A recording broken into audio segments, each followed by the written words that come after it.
Hello বন্ধুরা, welcome to only sports view. তো এই ভিডিওতে আবারও আইএসএল নিয়ে কথা বলবো। তো আইএসএল 23শে ফেব্রুয়ারি সন্ধ্যে 7:30 থেকে জুহরতি ক্রীড়াঙ্গনে মোহনবাগান ভার্সেস উড়িষ্যা এফসির মধ্যে যে ম্যাচটা হতে চলেছে, তো সেই ম্যাচটা নিয়ে কিছুটা আলোচনা করবো। তো সেই ম্যাচে দুই দলের লাইন আপস কীরকম হতে পারে, দুই দলের বর্তমান পরিস্থিতি, শক্তি দুর্বলতা এবং দুই দলের হেড টু হেড, তো সেই সব বিষয়গুলো নিয়ে একটু আলোচনা করবো। আর এই ম্যাচটা হতে চলেছে মোহনবাগানের কাছে লিগ শিল্ড কনফার্ম করার ম্যাচ। এছাড়া উড়িষ্যা এফসির জন্য খুবই গুরুত্বপূর্ণ এই ম্যাচটা। তো উড়িষ্যা এফসি টপ 6-এর জন্য লড়াই করছে, তো সেখানে উড়িষ্যা এফসির জন্য খুবই গুরুত্বপূর্ণ। তো সেই ম্যাচটা নিয়ে কিছুটা আলোচনা করবো। তো ভিডিওটি সবাই শেষ পর্যন্ত দেখতে থাকো। আর চ্যানেলে নতুন হয়ে থাকলে চ্যানেলটি সাবস্ক্রাইব করে পাশে থাকা বেল আইকনটি অন করে পাশে থেকো। তো সেখানে যদি প্রথমে দুটো দলের মুখোমুখি নিয়ে কথা বলা হয়, তো সেখানে মোহনবাগান ও উড়িষ্যা এফসি, তো তারা দুজন মুখোমুখি হয়েছে মোট 14 বার। তো 14 বারের মধ্যে মোহনবাগান জিতে যায় 6 বার এবং উড়িষ্যা এফসি জিতে যায় 2 বার এবং 6 বার ড্র হয়েছে।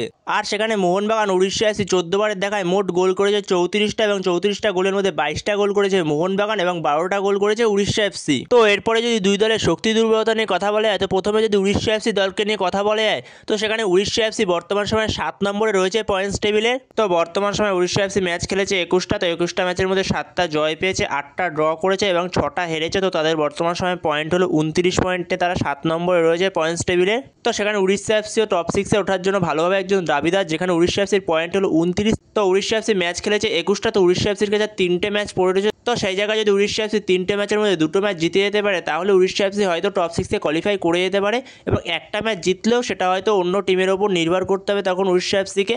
তো সেখানে উড়িষ্যা এফসি ভালোভাবে টপ 6-এ ওঠার জন্য দাবিদার এখন বর্তমান সময়। তো তারা টপ 6-এর জন্য ভালোভাবে লড়াই করছে। তো সেখানে মোহনবাগানের কাছে খুব একটা সহজ হবে না ম্যাচটা, হোম ম্যাচ হলেও। তো সেখানে উড়িষ্যা এফসি 21 ম্যাচে গোল খেয়েছে 41টা এবং গোল করেছে 34টা। তো সেখানে উড়িষ্যা এফসির ডিফেন্সটা অতটা ভালো না। তো সেখানে উড়িষ্যা এফসির ডিফেন্সে অনেকটাই প্রবলেম রয়েছে, যেখানে 34টা গোল খেয়েছে উড়িষ্যা এফসি 21টা ম্যাচে। তো সেখানে উড়িষ্যা এফসির ডিফেন্সের কারণে উড়িষ্যা এফসি আজকে এই জায়গায় পয়েন্টস টেবিলের, কারণ উড়িষ্যা এফসির অ্যাটাক ভালোই রয়েছে, যেখানে অ্যাটাকে হুগো বুমোসের মতো প্লেয়ার রয়েছে, এছাড়া ওপরে ডিওগো মরিসিওর মতো প্লেয়ার রয়েছে এবং দুদিকের উইংয়ে ইসাকের মতো প্লেয়ার রয়েছে, জেডির মতো প্লেয়ার রয়েছে। তো সেখানে উড়িষ্যা এফসির অ্যাটাক তো ভালোই রয়েছে, খুবই ভালো, কারণ উড়িষ্যা এফসি অ্যাটাকে 41টা গোল করেছে। তো সেখানে উড়িষ্যা এফসির অ্যাটাক তো ভালোই রয়েছে। তো সেখানে 41টা গোল মানে 21টা ম্যাচে, তো সেখানে ভালোই গোল স্কোরিং রেকর্ড রয়েছে উড়িষ্যা এফসির। তো সেখানে উড়িষ্যা এফসির অ্যাটাক তো ভালোই রয়েছে, কিন্তু উড়িষ্যা এফসির ডিফেন্সটাই উড়িষ্যা এফসিকে খুব ভুগিয়েছে পুরো সিজন ধরে। যেখানে উড়িষ্যা এফসির মাঝমাঠে আহমেদ জাহু, সে যে পরিমাণে বাজে বাজে ট্যাকেল করে, তো সেখানে মাঝমাঠে আহমেদ জাহুর মতো প্লেয়ার, সে প্রতি ম্যাচে ইয়েলো কার্ড, রেড কার্ড,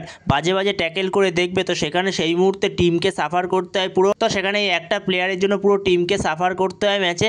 এবং তাছাড়া উড়িষ্যা এফসির ডিফেন্স খুব একটা বাজে না, যেখানে কার্লোস ডেলগাডো এবং মোরদাতা ফল রয়েছে, দুজন বিদেশি ডিফেন্ডার। দুজন ডিফেন্ডারই খুব ভালো ডিফেন্ডার। তো যেখানে মোরদাতা ফল খুবই একজন ভালো ডিফেন্ডার আইএসএল এর মঞ্চে এখনো পর্যন্ত। তো সেখানে উড়িষ্যা এফসির ডিফেন্সে ভালোই প্লেয়ার রয়েছে, কিন্তু উড়িষ্যা এফসি অনেকগুলো গোল খেয়েছে। যেখানে উড়িষ্যা এফসির মাঝমাঠে প্রবলেম রয়েছে, যেখানে মাঝমাঠে আহমেদ জাহুর মতো একজন ভালো প্লেয়ার, এত সিনিয়র প্লেয়ার, তো সেখানে বাজে বাজে ট্যাকেল করে সে মাঝে মধ্যে রেড কার্ড, ইয়েলো কার্ড দেখে।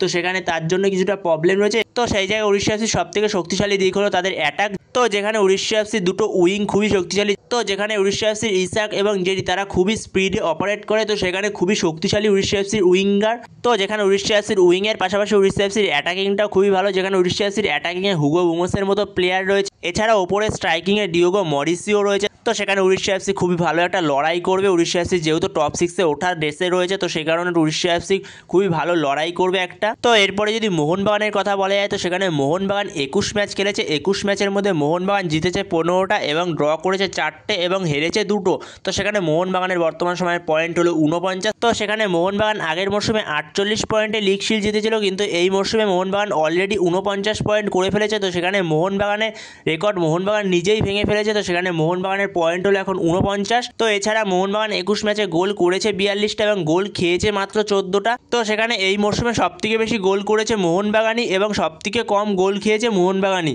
তো সেখানে মোহনবাগান পুরো একটা কমপ্লিট টিম। তো সেখানে মোহনবাগানের প্রত্যেকটা প্লেয়ার পুরো টিমের জন্য খেলছে। তো সেখানে মোহনবাগান টিমের কোনো জায়গায় কোনো রকম কোনো সমস্যা নেই। তো সেখানে মোহনবাগান টিমের প্রত্যেকটা জায়গাতেই পুরো পারফেক্ট, উইং বলো, অ্যাটাক বলো, মাঝমাঠ বলো, ডিফেন্স বলো, প্রত্যেকটা জায়গাতেই মোহনবাগান সেরা।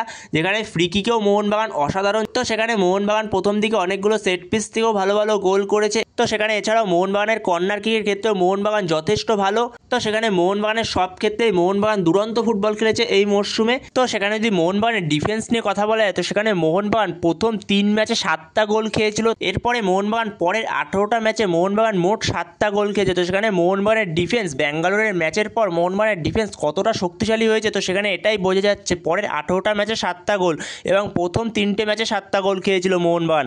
তো সেখানে মোহনবাগানের ডিফেন্স তো অনবদ্য ভূমিকায় পালন করছে। তো সেখানে মোহনবাগানের ডিফেন্স এই মরশুমে রক সলিড, যেখানে মোহনবাগানে আলবার্টো রড্রিগেজ, টম এলিয়ট দুরন্ত খেলছে। এছাড়াও সুভাশিস বোস, তার যত প্রশংসা করবো ততই কম হয়ে যাবে। আগের মরশুমেও খুব ভালো ফুটবল খেলেছে, তো এই মরশুমেও সুভাশিস বোস তো দুরন্ত, যেখানে গোল করছে, অ্যাসিস্ট করছে। তো সেখানে সুভাশিস বোস অনবদ্য। আশিস রায় ভালো খেলেছে মাঝে মধ্যে। এছাড়াও এখন দিব্যেন্দু বিশ্বাস খেলছে, তো দিব্যেন্দু বিশ্বাস তো অনবদ্য ফুটবল খেলছে। তো সেই জায়গায় রাইট ব্যাকটায় কোনো রকম আশিস রায়ের অভাব বুঝতেই দিচ্ছে না দিব্যেন্দু বিশ্বাস। তো দিব্যেন্দু বিশ্বাস অনবদ্য ফুটবল খেলছে। তো সেখানে মোহনবাগানের ডিফেন্স পুরো রক সলিড ডিফেন্স এই মরশুমে। তো সেখানে মোহনবাগানের ডিফেন্স কতটা শক্তিশালী হয়েছে ব্যাঙ্গালোরের ম্যাচের পর তো সেখানে এটা দেখলেই বোঝা যায়। তো সেখানে মোহনবাগানের ডিফেন্সকে যত প্রশংসা করবো ততই কম হয়ে যাবে। তো সেখানে মোহনবাগানের ডিফেন্স বর্তমান সময় one of the best defence আইএসএলের। তো সেখানে মোহনবাগান অনবদ্য ডিফেন্স করছে মোহনবাগানে। তো সেখানে মোহনবাগানের এই জায়গায় আসার ক্ষেত্রে মোহনবাগানের ডিফেন্সের সবথেকে বড় ভূমিকা রয়েছে। এছাড়াও মোহনবাগানের ওপরে অ্যাটাকিংয়ের ক্ষেত্রেও মোহনবাগান খুবই ভালো, যেখানে মোহনবাগানের হয়ে এই মরশুমে জেমি ম্যাকলারেন খুবই ভালো ফুটবল খেলেছে। হয়তো প্রথম দিকে সে অতটা ভালো খেলতে পারেনি, কিন্তু পরের দিকে সে ভালোই ফুটবল খেলেছে।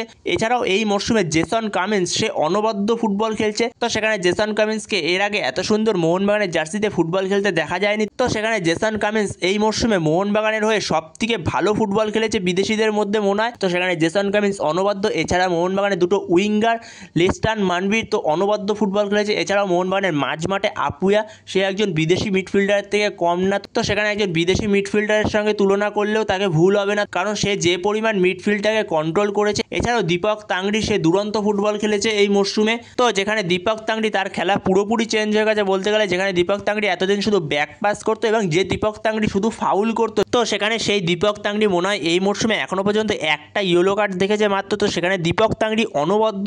তো সেখানে মোহনবাগান পুরো টিমটাই অনবদ্য ফুটবল খেলেছে। তো সেখানে মোহনবাগান টিমটার এই অনবদ্য ফুটবলের কারণে মোহনবাগান আজকে এই পজিশনে। তো যেখানে মোহনবাগানের লিগ পর্বে দুটো ম্যাচ শেষ হওয়ার আগেই মোহনবাগান লিগ শিল্ড চ্যাম্পিয়ন হয়ে যাবে অফিসিয়ালি।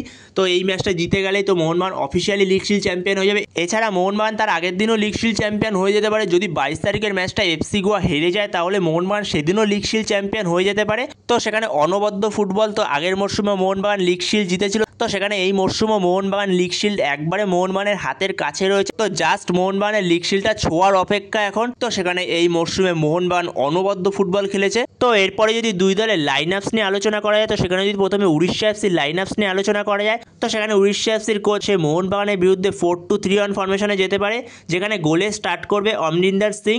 তো সেখানে 4 জন ডিফেন্সের মধ্যে left back Xavier Gama, right back Rahim Ali, আর 2 জন মেন সেন্টার ব্যাক, একজন কার্লোস ডেলগাডো আর একজন মোরতাতা ফল, আর মাঝমাঠে 2 জন, একজন পুইটিয়া আর একজন রেনিয়ার ফার্নান্ডেজ, আর দুদিকে উইং থেকে লেফট উইং থেকে ইসাক, রাইট উইং থেকে জেরি, আর মাঝখানে নম্বর 10 রোলে অ্যাটাকিং মিডফিল্ডে হুগো বুমোস, আর ওপরে একজন স্ট্রাইকার ডিয়েগো মরিসিও। তো সেখানে এরকমই হতে চলেছে মোহনবাগানের বিরুদ্ধে উড়িষ্যা এফসির লাইন আপস। তো এরপরে মোহনবাগান কোচ মরিনা সে উড়িষ্যা এফসির বিরুদ্ধে 4-4-2 ফরমেশনে যেতে পারে, যেখানে মোহনবাগানের হয়ে গোলে স্টার্ট করবে বিশাল কাইত। 4 জন ডিফেন্সের মধ্যে left back Subhasish Bose, right back Dibyendu Biswas, আর 2 জন মেন সেন্টার ব্যাক, একজন আলবার্টো রড্রিগেজ আর একজন টম এলিয়ট, আর মাঝমাঠে 2 জন, একজন আপুয়া আর একজন দীপক তাংড়ি, আর দুদিকের উইং থেকে লেফট উইং থেকে আশিক কুর্নিয়ার আর রাইট উইং থেকে লিস্টান ক্লসো। যেহেতু এই ম্যাচে মনবীর সিং অতটা ভালোভাবে অ্যাভেলেবেল নেই, মনবীর সিং হয়তো অ্যাভেলেবেল থাকতেও পারে এই ম্যাচে। তো তোমাদের সকালের ভিডিওতে যেরকমটা জানিয়েছিলাম, তো সেখানে মনবীর সিং যেভাবে কেরালা ম্যাচ শেষ হওয়ার পরে বিশাল কাইতের কাঁধে ভর দিয়ে মাঠ থেকে বেরিয়েছিল, তো সেই জায়গায় তখন চোটটা খুবই গুরুতর লাগছিল,